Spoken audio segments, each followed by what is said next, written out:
Thank you, Max. Thank you for having me today. So I've been asked to talk about how technology can help tackle healthcare's biggest problems. And of course, one of the questions is, what are the biggest problems? They might be very different in different parts of the world. For instance, here in London, there'll be different problems compared to, let's say, Tanzania, where we have a partnership as well.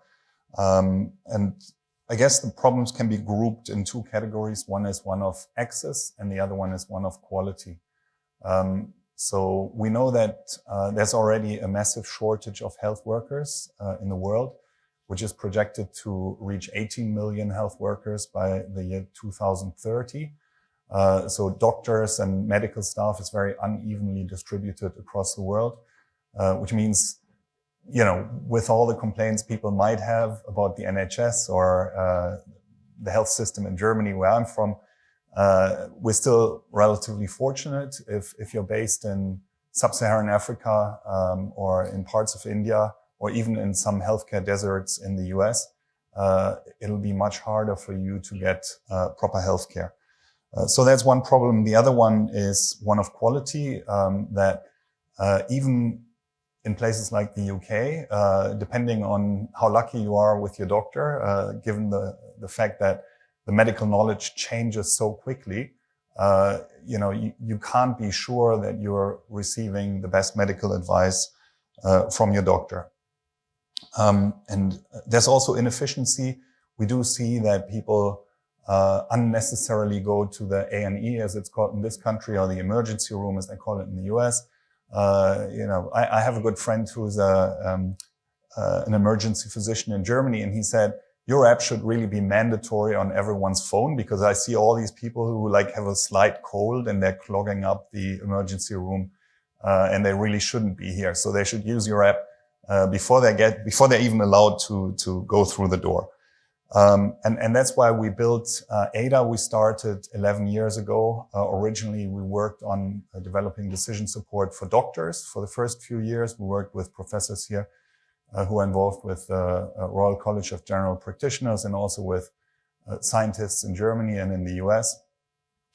Worked in a very clinical setting for several years, and really the idea originally was to improve clinical decision-making at the point of care and help doctors reduce misdiagnosis.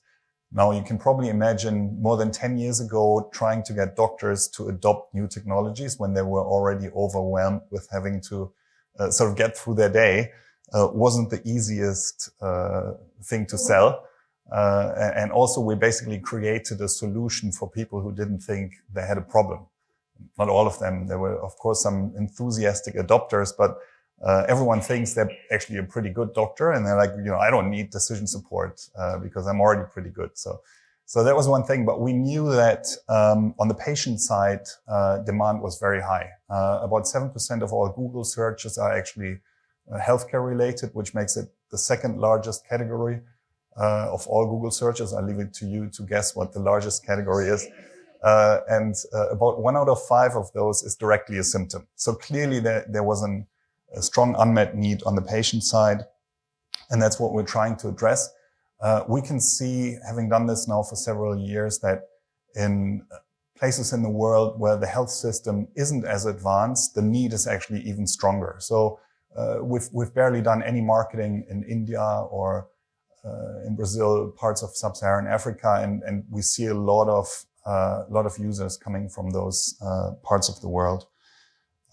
So there were a few things we were trying to tackle. One is, it was meant to be freely available around the clock to pretty much everyone in the world. So we now have, we cover, I think, 12 languages at this stage, including the most spoken languages in the world. The idea is also to not replace doctors, even though we created something that works a little bit like a doctor in your pocket that you can have a conversation with. The idea is really more to prepare the conversation with the doctor, to help you make a more informed decision about next steps. And another goal that, of course, we want to reach is directing people away from the A&E if it's really unnecessary. Give them the information they need to direct them towards self-care. And then our original mission is still unchanged, getting people to the right diagnosis faster. Basically reducing the time to get to the right diagnosis. And the way it works is pretty much as if you could do a WhatsApp conversation or a WeChat conversation or Kakao Talk, wherever you're from, with your family doctor. So you basically, you can download the app. It's free. If you don't have it yet, it's in the iOS App Store and the Google Play Store.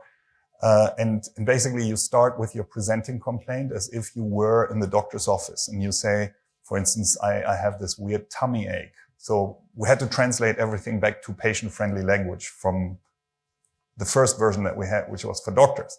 So the doctor would call it abdominal pain, but we have to give people the ability to speak in their own language. And then, very much like a good doctor would, it starts asking you questions to narrow it down and to eventually get to a probability ranked list of what really are differential diagnoses. We don't call it that, obviously, for legal reasons. And it takes you through this question flow, which is dynamic. It's not a static decision tree. And at the end of this question flow, you get two main things. One is an idea of what condition or conditions might be causing your problem. And the second one is some advice on what to do next. So very much like we've kind of automated what a good doctor does when they take patient history and come up with their first hypothesis. Then, once you know what you have, we also give you some tools to track your symptoms and a health profile. And the way we built it is really to kind of think like a doctor.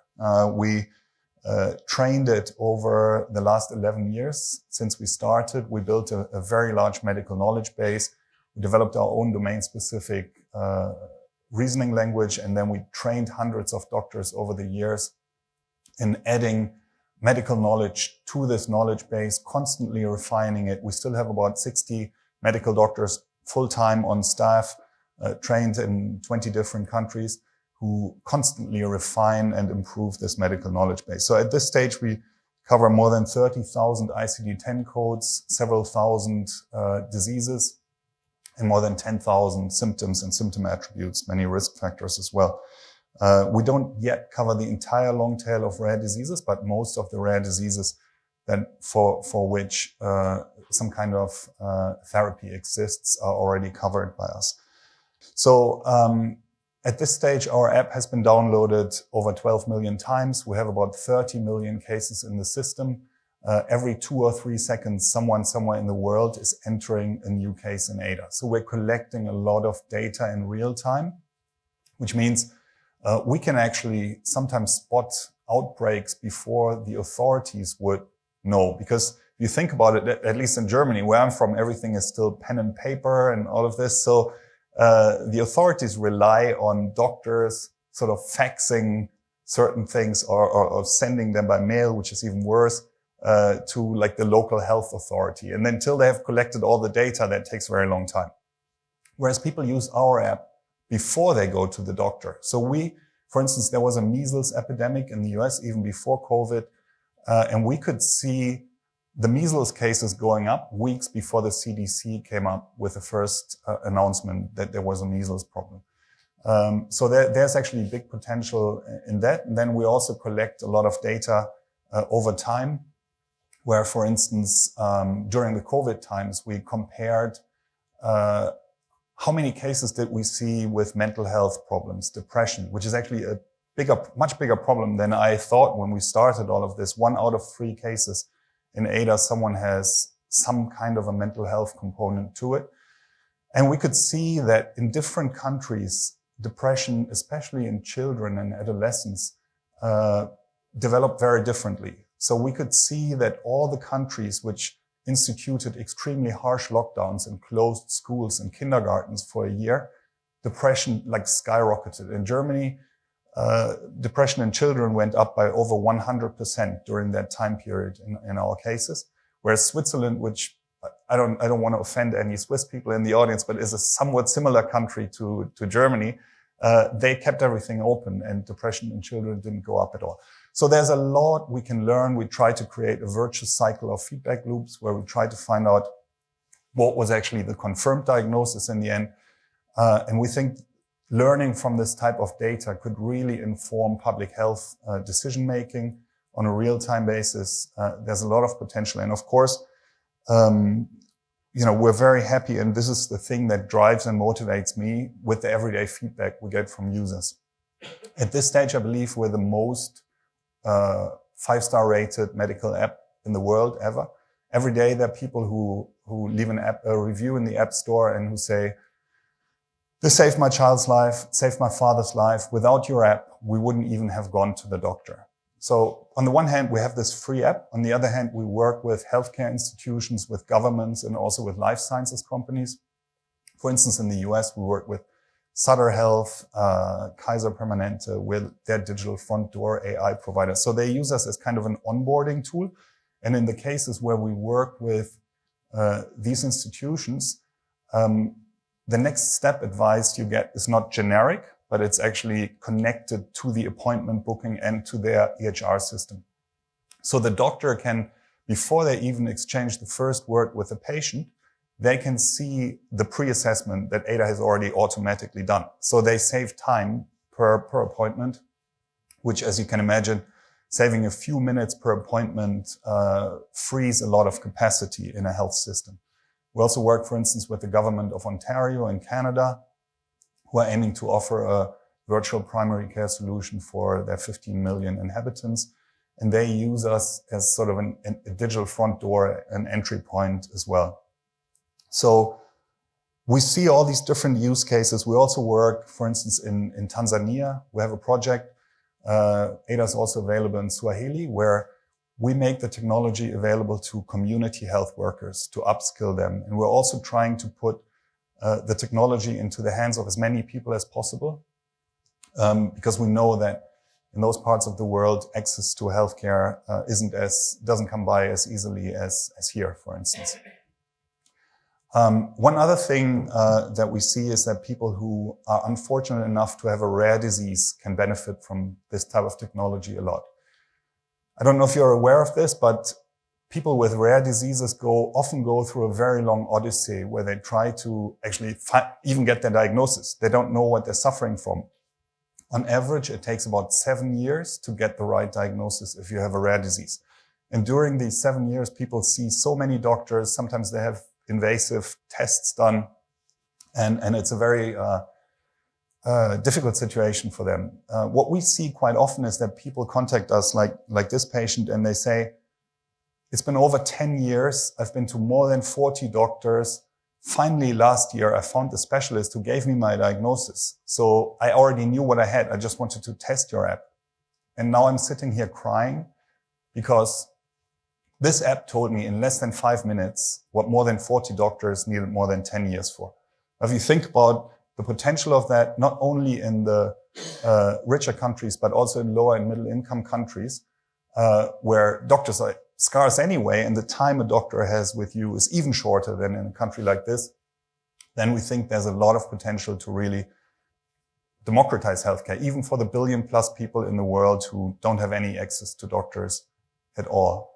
What we're now working on is to integrate more data sources like sensors, wearables data, lab test data, data from the clinical health record, even genetic data, to make the whole thing even more accurate. It's already comparable in terms of accuracy to a Western educated doctor. But once you can sort of integrate that with all that data, it'll become even better, and you can think about preventing things before they even get really bad. So moving from sick care to healthcare, that's part of what we want to do. And we want to make it available globally. As you said, my aspiration is that we want to help 1 billion and more people in the world with this type of technology. And we hope to be able to achieve this in the next few years.